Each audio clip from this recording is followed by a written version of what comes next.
Okay, welcome back. Now that you feel pretty comfortable kind of moving around the screen, let's go ahead and take those objects and separate them. Now to separate an object, the first thing you got to do is select it. So since this cylinder is the thing I can see right now, I'm going to select it, and then to move it, I'm going to press the W key on the keyboard. Okay? When I pressed the W key, it opened up the translation uh, command. And what this will allow me to do is, let's say I grab it from the red arrow, you can notice I can move it across the x-axis.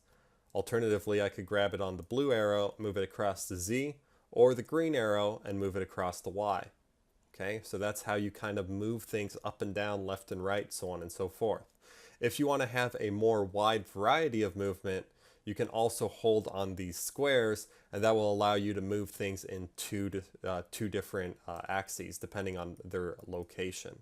Now I do kind of caution you to kind of be careful with these squares, because even though you are able to move them much more freer, because they're moving on two different axes, they can essentially like look fine, but in reality they're actually like completely in the wrong place.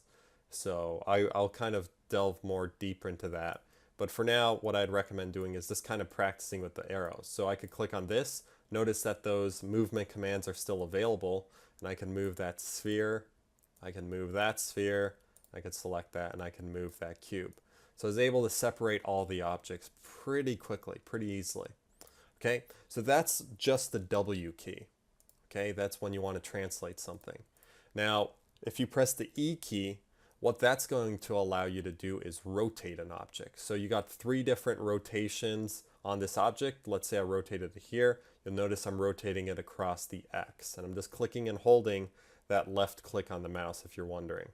So I'm able to click, hold, and kind of just rotate those objects freely. Now, if I did so for the sphere, even though you can see that netting around it or that wireframe around it moving, the sphere is actually it looks the same. So no, there's not going to really be a huge shift in that. And once again, even though this doesn't have those little boxes, you can select the outsides of this and freely rotate the object. But of course, kind of be cautious with that until we delve into the properties and you can kind of reset the object back to normal. Okay, so that was the E key. The last key is the R key. So if I select an object and press R, that's going to give you the ability to scale the object bigger or smaller, okay, depending on which one of the boxes you select. So you could select them all and just kind of move them around. And also you also have the squares, they're back, and that will allow you to kind of manipulate in several different directions. So just with this ability alone, you can generate a lot of the starting primitives for a lot of things that you could potentially, create later on.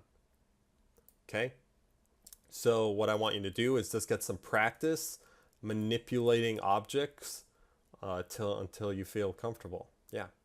And then in the next video, I'm going to talk about how we can prevent these from always showing up in the center and how we can make it a little bit more easy to manipulate primitives. So go ahead, get some practice with this, and I'll see you for the next video. Peace.